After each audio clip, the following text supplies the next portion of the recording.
La piccola fotocamera Sony ZV-E10 che ho avuto la fortuna di ritirare fin dal suo lancio nell'agosto del 2021 è probabilmente la miglior soluzione in termini di rapporto qualità-prezzo per realizzare video e vlog di ottima qualità nel mondo delle mirrorless. Parliamone insieme in questo video a 6 mesi dal lancio, dove analizzeremo quelli che sono i pro e i contro che ho riscontrato e quindi secondo il mio punto di vista nell'utilizzo quotidiano di questo splendido prodotto.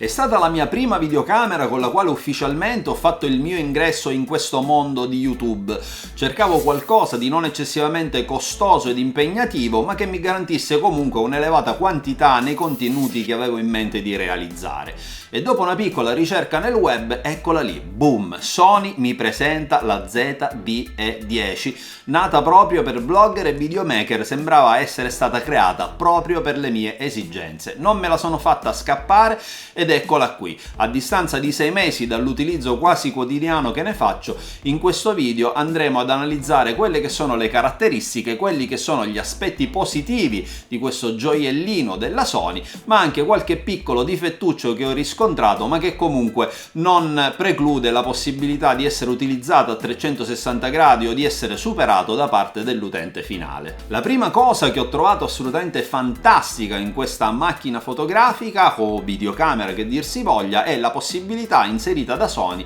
del poter cambiare gli obiettivi. Infatti, a differenza della ZV-1, la sorellina minore che era già stata presentata qualche anno prima, finalmente qui abbiamo la possibilità di montare qualsiasi tipo di obiettivo con attacco Sony di tipo E. Quindi se già ne avevamo qualcuno in casa per aver altre macchine fotografiche sempre della casa giapponese, o se abbiamo in mente di utilizzarne diversi in funzione di quelle che sono le nostre esigenze, con la ZV-E10 viene data la possibilità di realizzare tutto ciò e credetemi, si apre davvero un mondo per non dover necessariamente utilizzare l'obiettivo fisso come era stato invece montato nella ZV-1 in quello specifico range di focale 24-70 mm. La ZV-E10 infatti può essere acquistata o con la formula solo corpo macchina o nel kit con il suo obiettivo base della Sony, il 16-50 mm f3.5, che può essere nostro aggiungendo solo 100 euro al prezzo finale di acquisto.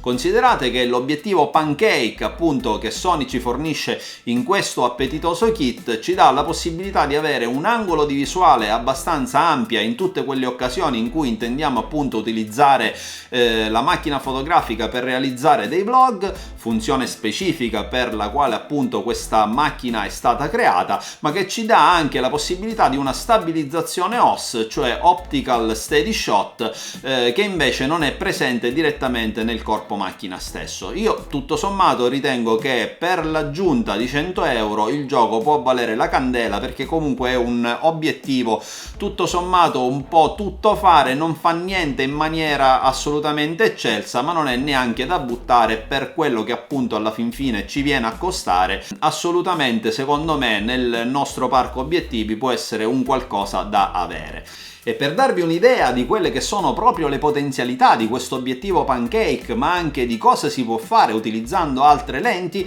ho realizzato 2 brevi video test utilizzando proprio il kit lens da una parte e dall'altra il Sigma 16 mm f1.4, una lente che personalmente amo perché mi regala, proprio grazie alla sua capacità di apertura, degli sfondi sfocati eccezionali sia in materia di foto che in materia di video.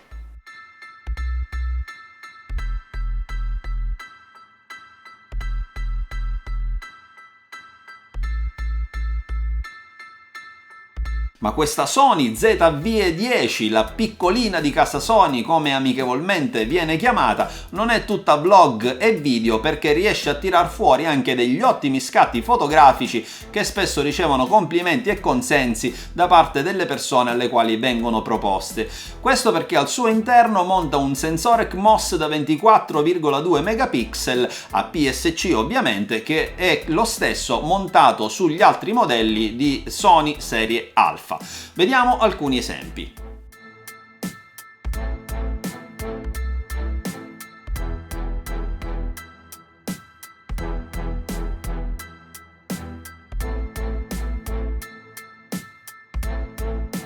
Un'altra caratteristica che mi fa particolarmente amare questa ZV-E10 della Sony sono le dimensioni ridotte del corpo macchina. Infatti, come ti ho già detto prima, è la piccolina di casa Sony, non per niente, dimensioni che consentono di portarla sempre con noi e di essere a quel punto sempre pronti a fotografare o a girare dei video che poi magari possiamo elaborare successivamente o che possono per noi rappresentare una fonte di ispirazione in quelli che saranno possibilmente i nostri futuri lavori o, nel mio caso per esempio, di quello che potrebbe essere un futuro video da portare qui sul canale.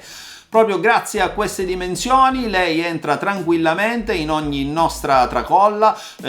borsa piuttosto che uno zaino, quindi in funzione di quello che noi amiamo di più portarci dietro nelle nostre uscite, nel nostro quotidiano, a maggior ragione se la accoppiamo proprio con il kit lens, quindi con l'obiettivo pancake dalle dimensioni abbastanza ridotte anche per lui. Bene, parliamo adesso anche di quelle che sono le caratteristiche e facciamo quindi un riassunto di quelle che sono le specifiche tecniche di questa bella macchina fotografica della Sony. Partirei col parlarvi innanzitutto di quello che è il sensore, il CMOS da 24 megapixel, un po' obsoleto perché conosciuto da anni dagli altri utilizzatori delle macchine fotografiche Sony, utilizzato proprio dalla casa nipponica in tutte le altre macchine fotografiche della serie Alpha. Sensore che dal mio punto di vista ancora oggi può comunque dire la sua, perché è capace di scattare ben 11 fotogrammi al secondo nella modalità scatto in sequenza e anche a regalarci un'ottima qualità video, sia che registriamo in 1080p sia che ci spingiamo oltre e andiamo ad utilizzare il 4K a 30 fps,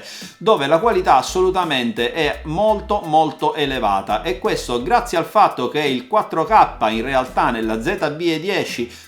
viene generato automaticamente da un sottocampionamento del 6K, e sia anche grazie al fatto della possibilità di utilizzare uno dei 10 profili colore, fra di cui nello specifico l'HLG3, risaputamente uno dei più nitidi profili colore che ci regalano appunto una qualità dell'immagine molto elevata. Ovviamente sono presenti anche tutti gli altri profili colore che ormai siamo abituati a vedere nelle varie macchine fotografiche della Sony, e quindi tutti gli S-Log, i 3 HLG appunto, il Cineton, ma anche altri profili colore assolutamente personalizzabili, diciamo, dall'utente finale. Ma essendo una macchina fotografica a 8 bit, io vi consiglio di lasciar perdere gli S-Log e giocare un po' con gli altri profili colore e concentrarvi comunque su uno dei 3 HLG a vostra scelta, che riescono a tirare fuori sicuramente la massima qualità da questo gioiellino di casa Sony. Tra le modalità di registrazione video troviamo anche il 1080p a 120 fps. Questa è una figata incredibile perché ci consente di registrare degli slow motion in maniera molto fluida, quasi se vogliamo alla Peter McKinnon, cosa che invece non possiamo fare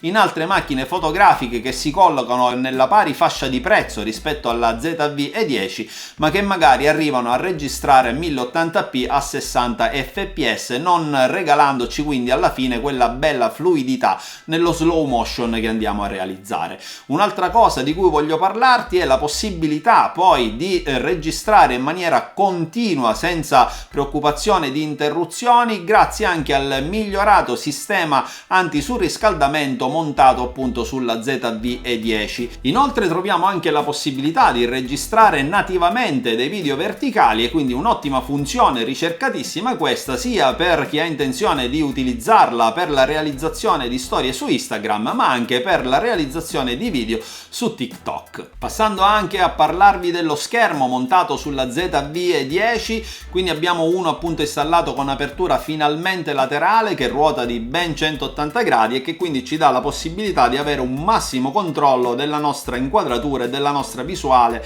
anche quando andiamo a realizzare dei vlog, e quindi abbiamo proprio la necessità di autoriprenderci. Una funzione particolare che è stata finalmente implementata da Sony in questo modello è anche la presenza di una cornice evidente di colore rosso che si attiva nel momento in cui andiamo a premere il tasto REC e che si aggiunge al già presente LED di stato posto alla sinistra del nostro obiettivo. È presente inoltre la comodissima funzione di presentazione del prodotto, basta infatti premere un semplice tasto e quando dobbiamo appunto presentare un prodotto al nostro pubblico basta tirarlo su, veniamo non più messi noi a fuoco ma il prodotto più vicino alla fotocamera, senza senza bisogno di doverlo spiaccicare davanti alle nostre facce come facevamo una volta nelle macchine fotografiche che non presentano questa bellissima funzione. Un'altra importantissima caratteristica implementata nella ZV-E10 è l'ottimo sistema di autofocus che, grazie al riconoscimento del volto umano e al rilevamento dell'occhio sia umano che animale, riesce a garantirci sempre una corretta messa a fuoco quando ci autoriprendiamo e quindi quando realizziamo dei vlog, ma anche quando andiamo a riprendere i nostri amici pelosetti a quattro zampe. Questa funzione fa quindi sì che la ZV-E10 non debba davvero temere alcun paragone anche con i modelli di fascia ben più alta e più costosi della stessa. Ed ancora Active Mode Stabilization, ovvero un sistema di stabilizzazione dell'immagine digitale, in quanto il corpo macchina della ZV-E10 non è dotato di stabilizzazione meccanica. Questo fa sì che attraverso un crop del 40% circa dell'immagine riusciamo a portare a casa delle immagini stabili anche laddove non utilizziamo un gimbal unito alla nostra ZV-E10.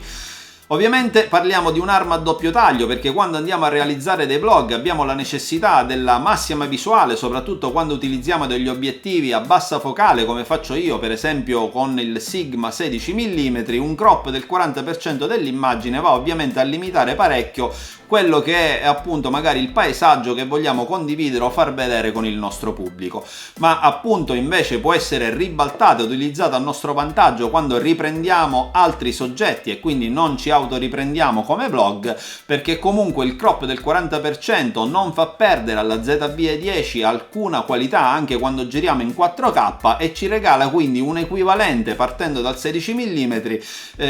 di focale come più o meno all'incirca un 35 mm, quindi è come se noi avessimo in realtà due obiettivi in uno, cosa che io appunto utilizzo spesso per avvicinare al di là dell'utilizzo dello zoom il soggetto che sto riprendendo rispetto appunto all'obiettivo a focale fissa che sto utilizzando in quel momento. E proprio avendo accennato allo zoom, un'altra funzione particolare della quale voglio parlarti è quella del Clear Digital Zoom. Qui Sony ha fatto davvero un ottimo lavoro lavorando di fino e regalandoci la possibilità di avere sempre a nostra disposizione uno zoom digitale 2x senza quasi alcuna perdita di qualità dell'immagine. Abbiamo anche la possibilità di realizzare degli streaming e delle live in maniera semplice e immediata. Basta infatti collegare la ZV-E10 con un normalissimo cavetto USB al nostro PC e voilà, siamo pronti ad andare online ed interfacciarci con il nostro pubblico nella piattaforma social che più utilizziamo. Ovviamente ti anticipo che questa soluzione blocca però la qualità dell'immagine della ZV-E10 a 720p, che comunque reputo tutto sommato più che sufficiente per lo scopo. Nessuno comunque ci vieta, acquistando una scheda video, una scheda di acquisizione video di terze parti e appunto collegandola alla ZV-E10, di poter elevare questa qualità e portarla fino a 1080p o addirittura 4K. È ovviamente presente un jack per il collegamento di un microfono esterno, ma è anche presente un jack per il collegamento delle cuffie che ci consentono di tenere sempre sotto controllo livello e qualità del nostro audio. Inoltre la ZV-E10 è dotata di un attacco hot shoe intelligente per il collegamento delle periferiche che sono appunto compatibili con questo tipo di funzione. Faccio ad esempio riferimento al microfono wireless sempre della Sony che ho recensito nel mio precedente video, l'ECMW2BT, che appunto ha attraverso la funzione Digital Audio non necessita di alcun tipo di cavo per poter integrarsi perfettamente con la ZV-E10, ma basta semplicemente inserire la ricevente nell'attacco hot shoe e il microfono è assolutamente pronto a regalarci un audio di grande qualità. Altra chicca che merita assolutamente menzione fra le caratteristiche e le funzioni di questa ZV-E10 è assolutamente la possibilità di girare le nostre clip con tutti i dati giroscopici attivati, e questo fa sì che attraverso il software gratuito messoci a disposizione da Sony, Catalyst Browse, possiamo in post produzione stabilizzare le nostre clip con una percentuale di crop inferiore rispetto a quella dell'utilizzo dell'Active Stabilization Mode. mod. Se lì infatti avevamo un crop fisso al 40%, con Catalyst Browse possiamo definire noi la percentuale di crop, avendo quindi delle immagini assolutamente stabilizzate con una perdita della porzione di immagine assolutamente minore. Ma passiamo a questo punto a quelli che sono i piccoli nei, cioè le cose che non mi hanno fatto impazzire nell'utilizzo quotidiano di questo seppur splendido gioiello del brand nipponico. Una delle cose più importanti di cui ti voglio parlare è la presenza di una levetta nella ZV-E10 posta davanti al pulsante di scatto fotografico per il controllo dello zoom motorizzato. Questa è una figata perché comunque laddove noi andiamo ad agganciare un obiettivo dotato del controllo motorizzato dello zoom, come per esempio lo stesso obiettivo Pancake, quindi quello che Sony ci dà in confezione kit corpo macchina più obiettivo base, ovviamente lì abbiamo la funzione di andare a regolare la distanza appunto dello zoom attraverso questa levetta, e questo appunto può essere una cosa molto comoda. Il problema sorge nel momento in cui andiamo ad agganciare un qualsiasi tipo di obiettivo di terze parti o Sony stesso che non sia dotato di zoom motorizzato. Basta sfiorare questa levetta che è molto sensibile e ci comparirà a tutto schermo sul display un messaggio di errore che ci dirà che la funzione non è disponibile con quel tipo di lente. Ovviamente per togliere questo messaggio dobbiamo andare ad agire su uno qualsiasi dei pulsanti del corpo macchina della ZV-E10 e fino a qua ancora ci siamo. La cosa strana è che Sony non ha previsto fra i meandri del suo menu la possibilità di andare a disattivare il controllo dello zoom motorizzato, e quindi questa levetta sarà sempre e comunque disponibile, sempre e comunque funzionante, e vi garantisco che nell'utilizzo quotidiano, quando non abbiamo un obiettivo con zoom motorizzato, la andremo a sfiorare almeno 1000 volte al giorno, e per 1000 volte dobbiamo andare ad eliminare il messaggio attraverso uno dei pulsanti del corpo macchina. Sony, ti prego, dacci la possibilità di disattivare dal menu questa levetta, ti prego. Avrei anche gradito un minimo di stabilizzazione meccanica in questo gioiellino, ma purtroppo si tratta solo della presenza di una stabilizzazione digitale, quindi assolutamente sprovvista di stabilizzazione IBIS, seppur diciamo piccola pecca, ovviabile attraverso anche l'utilizzo del software Catalyst Browse, che appunto, come detto, ci consente già di stabilizzare in maniera più che sufficiente le clip, ma comunque necessita di una post-produzione. Altro difettuccio che ho riscontrato è quello della presenza del classico menu delle fotocamere Sony, ormai abbastanza obsoleto, molto macchinoso e poco intuitivo, dotato di sezioni e sottosezioni che spesso ci fanno perdere del tempo laddove abbiamo la necessità di accedere in maniera veloce e pronta ad una determinata funzione. Seppur devo dire c'è anche la possibilità però di avere un menu dove inserire le funzioni preferite e personalizzate, alle quali possiamo accedere appunto in maniera molto più rapida e veloce. Una pecca che invece al momento non può assolutamente in alcun modo essere raggirata è quella dell'assenza di un mirino elettronico.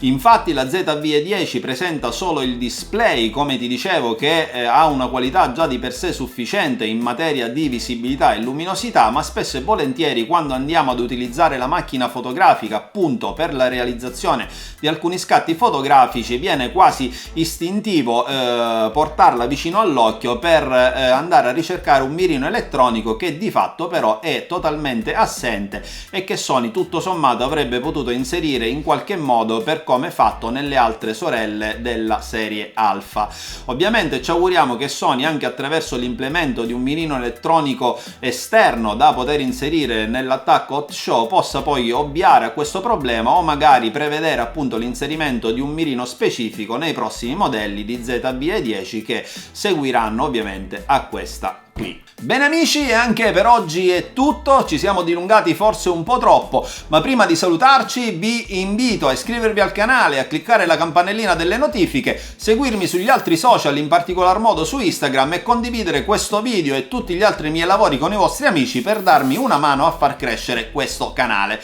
Detto questo, vi voglio bene, vi voglio ca salute, ci vediamo al prossimo video, ciao da Marco.